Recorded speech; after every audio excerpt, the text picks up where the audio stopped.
నమస్తే. ఇప్పుడు మీరు చూడబోతున్న వీడియో ఖచ్చితంగా మీకు ఉపయోగపడుతుంది, నచ్చుతుంది కూడా. మరి మీకు నచ్చిన విషయం నాకు తెలియాలి అంటే ఈ వీడియోని మీరు లైక్ చేయాలి, షేర్ చేయాలి, అలాగే మన ఛానల్‌ని సబ్స్క్రైబ్ చేయాలి. మీ సపోర్ట్‌ని నాకు అందిస్తారు కదూ! ఓకే. ఇప్పుడు వీడియోని స్టార్ట్ చేద్దాం. నమస్తే, వెల్కమ్ టు అవర్ ఛానల్. నేను పద్మిని. ప్రస్తుతంతో పాటు ప్రముఖ ఆధ్యాత్మికవేత్త, వాస్తు జ్యోతిష పండితులు నిట్టల ఫణిభాస్కర్ శర్మ గారు మనతో పాటు ఉన్నారు. మాట్లాడదాం. సార్ నమస్కారం అండి. నమస్కారం. ఫణి గారు, అత్యద్భుతంగా మనం మాఘమాసంలో ఉన్న అత్యంత పుణ్యప్రదమైనటువంటి మాసము. చాలా చాలా అటు ప్రకృతి కూడా చాలా ఆహ్లాదంగా ఉండేటటువంటి సమయము, అలాగే చాలా విశేషవంతమైనటువంటి రోజులు రావటం ఈ మాసం అంతా కూడా జరుగుతుంది. అందులో శుక్లపక్షంలో ఇంకా మరీను. అయితే ఈ 14వ తారీఖున పంచమి రాబోతోంది. అదే వసంత పంచమిగా జరుపుకునేటటువంటి తిథి.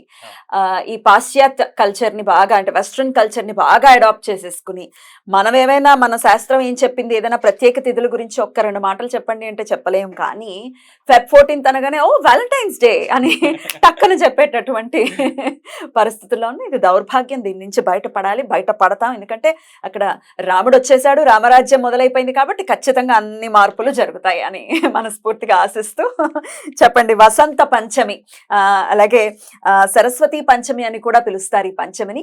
చెప్పండి, ఎలా చేసుకోమంటారు ఆ రోజున?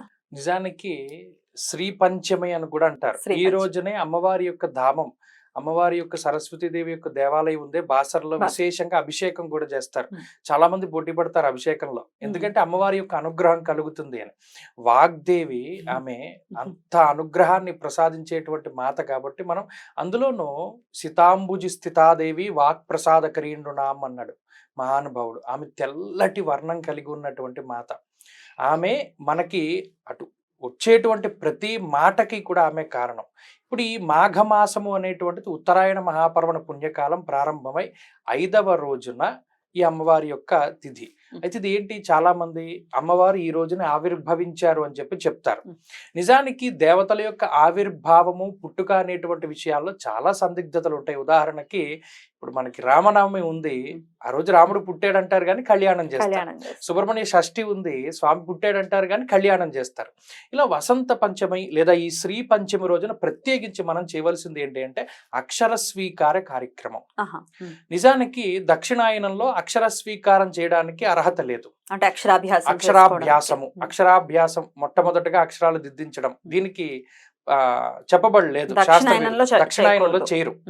ఎప్పుడైనా కూడా ఉత్తరాయణ పర్వం వచ్చినప్పుడే, అందులోనూ మాఘమాసంలో ప్రత్యేకించి ఎక్కువ ఈ అక్షరాభ్యాసాలు జరుగుతూ ఉంటాయి. అందులో ఈ శ్రీ పంచమి రోజున చేసేటువంటి దానికి అమ్మవారి యొక్క అనుగ్రహం ఉంటుంది. అందుకనే అందులో ఇంకా విశేషమైనది ఏంటంటే ఇవాళ ఉండేటువంటి ముహూర్తాలు చాలా గొప్పవి.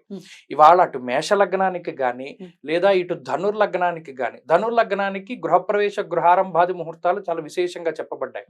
అలాగే మేషలగ్నానికి లగ్నంలో గురుడు ఉండగా ఉండేటువంటి, అలాగే విద్యారంభే చతుర్శుద్ధిర్ అన్నారు. విద్యారంభానికి చతుర్థ స్థానంలో ఏ విధమైనటువంటి పాపగ్రహాలు ఉండకూడదు. అలాంటిది ఈ అభిజిత్ ముహూర్తము, ఈ మేషలగ్నంతో కూడి ఉన్నటువంటి ముహూర్తం. ఈ ముహూర్తానికి ఎవరైతే అక్షర స్వీకారం చేసుకుంటారో వారు బ్రహ్మజ్ఞానాన్ని కూడా పొందుతారు అని శాస్త్రవచనం. అయితే ఈ ముహూర్తం ప్రత్యేకించి ఇది కస్టమైజ్డ్ గా వీళ్ళ కోసమే వాళ్ళ కోసమే అని కాదు, అందరికీ కూడా ఉపయోగపడేటటువంటి. నిజానికి సామూహికంగా చేస్తారు అక్షరాభ్యాసాలు. చేసేటప్పుడు చేయవచ్చును. నిజానికి ఏంటి అంటే తారాబలం చూస్తారు. తారాబలం మరి ఇప్పుడు ప్రత్యేకమైన రోజున కొంతమంది తారాబలాలతో పని లేకుండా అమ్మవారి రోజు కాబట్టి మేము చేసేస్తున్నామని చేస్తారు. కానీ అది వారి వారి యొక్క ఇష్టానుసారంగానే ఉంటుంది. సామూహిక ఉపనయనాలు, సామూహిక అక్షరాభ్యాసాలు ఇవన్నిట్లోనూ కూడా కొంతమంది తారాబలాలు పట్టించుకుంటారు, లేదా లగ్న బలాన్ని బట్టి వెళ్ళిపోతారు. ఇప్పుడు మనం మాట్లాడుకున్నటువంటి మేష లగ్నానికి పంచేష్టిక బలం ఉంది. దానికి దశమ కేంద్రంలో దిగ్బలయుక్తుడైనటువంటి రవి ఉన్నారు, లగ్నమందు గురుడు ఉన్నారు. లక్షమేకంతు దోషానాం గురు కేంద్ర వ్యపోహతి అన్నది శాస్త్రం. లక్ష దోషాలను సైతం గురుడు ఆ స్థానంలో పోగొడతాడు. కాబట్టి కాబట్టి తారాబలానికి పెద్ద విశేషమే కాదు.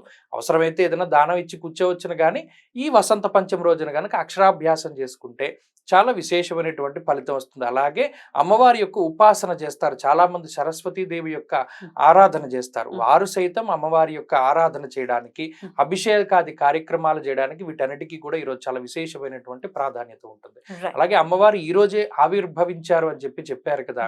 ఈ రోజున ఎవరైతే పురాణ ఇతిహాసాది గ్రంథ పఠనం చేస్తారో, లేదా వాటిని దానం ఇస్తారో, లేదా శ్రీ గురు చరిత్ర లాంటి వాటి యొక్క పారాయణలు చేస్తారో, అవన్నీ కూడా చాలా విశేషమైనటువంటి ప్రభావాన్ని చూపెడతాయి. కాబట్టి ఈ రోజు కూడా చక్కగా చదువుకోండి, లేదా పుస్తకాలని అర్హులైనటువంటి వారికి దానం ఇవ్వండి, లేదా చిన్న పిల్లలకి సైతం ఎవరైనా లేని వాళ్ళకి పుస్తకాలు అవి కూడా దానం చేస్తే దానివల్ల కూడా చాలా మంచి ఫలితం ఉంటుంది. రైట్. ప్రపంచం అంతా లక్ష్మీదేవి చుట్టూ తిరుగుతూ ఉంటుంది, లక్ష్మీదేవి కోసం పరిగెడుతూ ఉంటుంది. కానీ సరస్వతి మన యందు ఉంటే లక్ష్మి ఆటోమేటిక్ గా వచ్చేస్తుంది, అందులో ఎటువంటి సందేహం లేదు.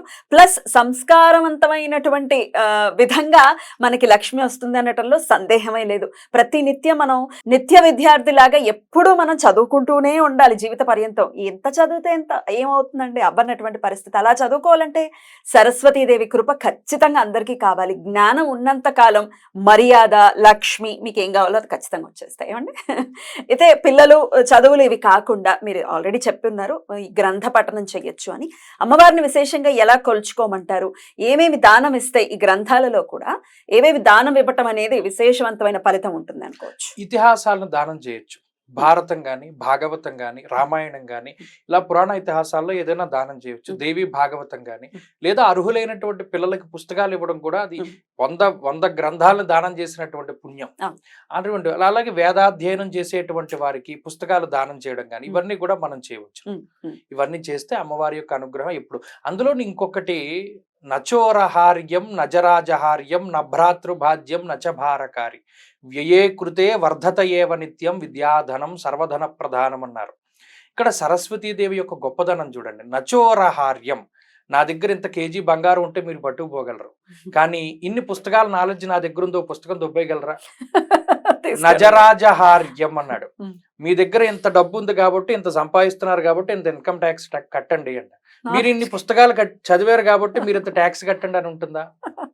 నభ్రాతృ భాజ్యం, తండ్రి నాకు ఆస్తి ఇచ్చాడు, దాంట్లో సగం కావాలంటే తమ్ముడు అడుగుతాడు. తండ్రి నీకు వేదం చెప్పాడు కదా, అందులో సగం నాకు ఇచ్చేయని తమ్ముడు అడగడానికి ఉండదు. నచ భారకారి, మీరు 1 కేజీ బరువు 10 కేజీల బరువు నెత్తి మీద పెట్టుకుంటే బరువుగా ఉంటుంది. మీరు ఎన్ని వేల పుస్తకాలు చదవండి అది భారం అనిపించదు. నచ భారకారి వ్యయే కృతే వర్ధత ఏవ నిత్యం. ప్రపంచంలో ఖర్చు పెట్టే కొద్దీ పెరిగేది ఏమైనా ఉంది అంటే అది నాలెడ్జ్ మాత్రమే. మరి అటువంటి విద్యాతల్లి సరస్వతీదేవి వాళ్ళ పుట్టింది కాబట్టి ఆవిడ కోసం మనం ఏం చేయాలి? వ్యయే కృతే వర్ధత ఏవ నిత్యం. మనం పెంచుకోవాలి అంటే దానం చేయాల్సిందే. మనకున్నటువంటి నాలెడ్జ్ని దాచుకోకుండా పంచిపెట్టినటువంటి నాడు మనకి అమ్మవారి యొక్క అనుగ్రహం కలిగి మరింత చదువుని ఆవిడ ప్రసాదిస్తుంది. ఈ శ్రీ పంచమి రోజున ఏం చేయాలి? మనకి తెలిసిన 10 మంచి మాటలు, ఎవరికీ తెలియనటువంటి శ్లోకాలు, గుప్తంగా మన దగ్గర దాచిపెట్టేసుకున్నటువంటి విద్యలు ఏవైతే ఉన్నాయో 10 మందికి చెప్పగలిగితే వాడు రేపొద్దున మన పేరు చెప్పుకుని బతుకుతాడు. అద్భుతం అండి, అద్భుతం. ఆన్ దిస్ నోట్, ఏదైనా గ్రంథాలు మనం ఓపెన్ చేస్తున్నాము, చదువుదాం అనుకుంటున్నాం, ఇతిహాసాలకు సంబంధించి లేకపోతే అసలు హిస్టరీకి సంబంధించి తెలుసుకుందాం, వెంటనే నిద్ర వచ్చేయటం, దాని మీద నుంచి అసలు మనసు లేకపోవటము, ఫోన్లు వచ్చేయటం, ఇట్లాంటి రకరకాల డిస్ట్రాక్షన్స్ అనేవి ఉంటాయండి లైఫ్లో. ఎట్లా అండి అమ్మవారి కృపకి ఎట్లా, అమ్మవారి కృప ఉంటేనే కదా మనం చదవగలం కదా. అలా నిద్ర వచ్చేయకుండా దాని నుంచి డివియేట్ అయిపోకుండా ఉండాలంటే అమ్మవారిని ఎలా ప్రార్థించమంటారు? ఒకటండి, యాకుందేందు తుషారహార ధవళ అని చెప్పి మనం చిన్నప్పుడు శ్లోకం చెప్తాం.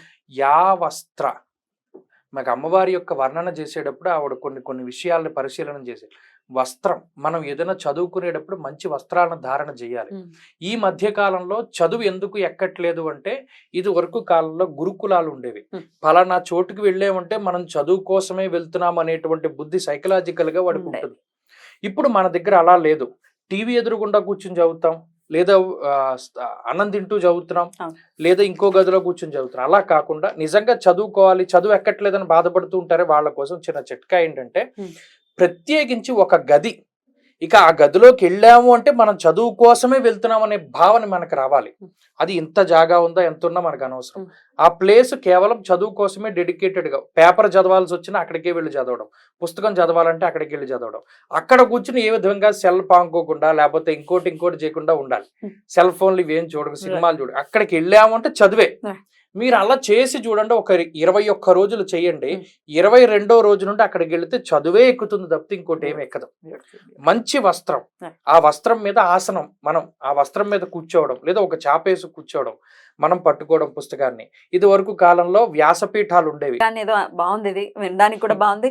డివినిటీని పెంచడం, ఆ ప్రదేశానికి ఆ డివినిటీని పెంచే విధంగా మీరు చెప్పారు. ఇప్పుడు ఖచ్చితంగా ఇది మనం ట్రై చేద్దాము అందరికి. అది ఓన్లీ పిల్లలు చదువుకునేదే కాదు, ఇలా పెద్దవాళ్ళు ఏదైనా గ్రంథాలు చదువుకోవాలనుకున్నప్పుడు కూడా ప్రత్యేకమైన స్థలంని, ఇప్పుడు దేవుడి గది ఎలా అయితే ఉంటుందో చదువుకోవడానికి ఒక గుడికి వెళ్ళాం, దేవుడి కోసం వెళ్తాం, గ్రంథాలయానికి వెళ్ళాం, దానికోసం వెళ్తాం. చాలా చక్కగా ఎక్స్ప్లెయిన్ చేశారండి. వసంత పంచమి శుభాకాంక్షల్ని మీకు తెలియజేస్తూ నమస్తే.